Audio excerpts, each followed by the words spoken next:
Hello, അസ്സലാമു അലൈക്കും.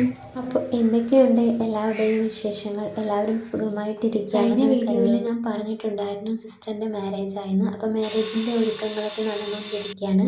ഇപ്പോൾ മാരേജൊക്കെ കഴിഞ്ഞതിന് ശേഷമാണ് ഞാനിപ്പോൾ വോയിസൊക്കെ കൊടുക്കുന്നത്.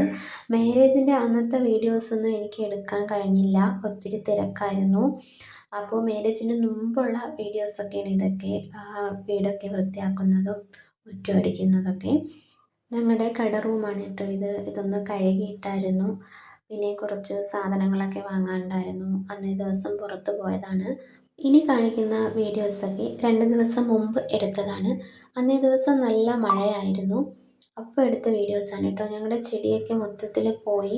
ഇനി ഈ ചെടികളൊക്കെ ഒന്ന് ഉഷാറാക്കി എടുക്കണം ഇൻഷാ അള്ളാ. കല്യാണ തിരക്കും കല്യാണമൊക്കെ കഴിഞ്ഞ പാടെ തന്നെ ഞങ്ങൾക്ക് എല്ലാവർക്കും ജലദോഷവും പനിയും ഒക്കെ ആയിരുന്നു കേട്ടോ. ഇപ്പോൾ എല്ലാവരും ഓക്കെ ആയി വരുന്നതേ ഉള്ളൂ.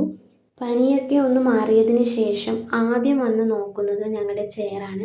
ചില ദിവസങ്ങളിൽ വൈകുന്നേരം ഞങ്ങൾ ഇവിടെയാണ് ഇരിക്കാറുള്ളത്. അങ്ങനെ കുറച്ച് നേരം അവിടെ ഇരുന്നു. അത് കഴിഞ്ഞിട്ട് ഞാൻ തുളസിയും ഞവരയൊക്കെയാണ് എടുക്കാൻ പോയത് ആവി പിടിക്കാൻ വേണ്ടിയിട്ട്. ഞാനിപ്പോൾ ആവി പിടിക്കാൻ വേണ്ടി ഞവരയും തുളസിയും മാത്രമേ എടുക്കുന്നുള്ളൂ. ഞങ്ങൾ പുറത്തെ അടുപ്പിലാണ് കേട്ടോ ആവി പിടിക്കാൻ വെള്ളം ചൂടാക്കുന്നത്. ആവിയൊക്കെ പിടിച്ചതിന് ശേഷം കുറച്ച് നേരം കിടന്നായിരുന്നു. അത് കഴിഞ്ഞ് നിസ്കാരമൊക്കെ കഴിഞ്ഞിട്ട് ഹസ്ബൻഡിൻ്റെ വീട് വരെ പോയി. ഹസ്ബൻഡിൻ്റെ വീട്ടിൻ്റെ ബേക്ക് സൈഡാണ് കേട്ടോ ഇതൊക്കെ. ചെറിയ രീതിയിലൊക്കെ ഞാൻ വീഡിയോ എടുത്തിട്ടുള്ളൂ.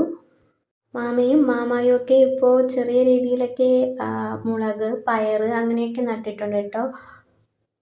അങ്ങനെ കുറച്ചധികം നേരം അവിടെ ഇരുന്നു, വിശേഷങ്ങളൊക്കെ പറഞ്ഞു. അതിനുശേഷം പിന്നെ മാമിയുടെ ഉമ്മയെ കാണാനാണ് പോയത്. ഇതാണ് കേട്ടോ വീട്. ഞാൻ ഫുള്ളായിട്ടൊന്നും വീഡിയോ ഒന്നും എടുത്തിട്ടില്ല.